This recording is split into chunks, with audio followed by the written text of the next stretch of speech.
चंद्रपुरातील गडचांदूर नगर परिषदेमध्ये भाजपचे बंडखोर उमेदवार निलेश ताजणे यांची उमेदवारी कायम आहे आणि यामुळे भाजपचे अधिकृत उमेदवार अरुण डोहे यांची डोकेदुखी वाढली आहे। तर भाजपचे आमदार देवराव भोंगळे यांच्यासाठी ही निवडणूक अतिशय प्रतिष्ठेची बनली आहे।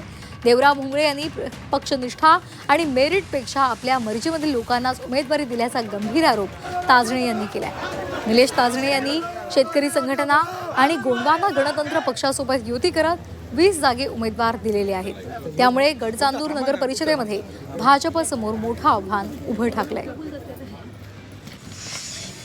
एवढे आज 2 टर्मचे झाले, 3 टर्मचे नगरसेवक रामसेवकजी मोरे आज या प्रभाग 1 मध्ये या प्रभागातील लहान मुलातून वृद्ध प्रत्येक माणूस रामसेवक मोरेचं नाव घेतो। यांची सुद्धा सीट त्यांनी कापली, कारण की त्यांना त्यांच्या मर्जीतले माणसं पाहिजे होते।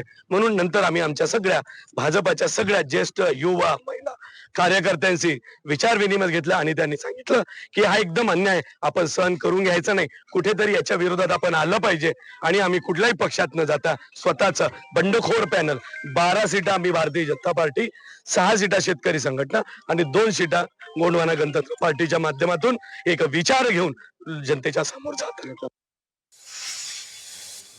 की भाजपला कोणते नुकसान होणार नाही। शेवटी उमेदवारी ही मेरिटवर दिली जाते।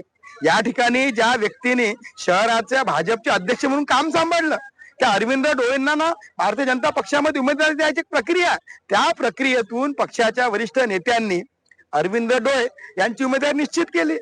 पक्षाने उमेदवार आम्हाला सदस्य त्यांनी पाठवले, त्या पद्धतीने निर्णय केला। म्हणजे त्यांना मिळालं तर बरोबर झालं, त्यांना मिळालं नाही तर आमदाराची मनमानी, हा कुठचा न्याय?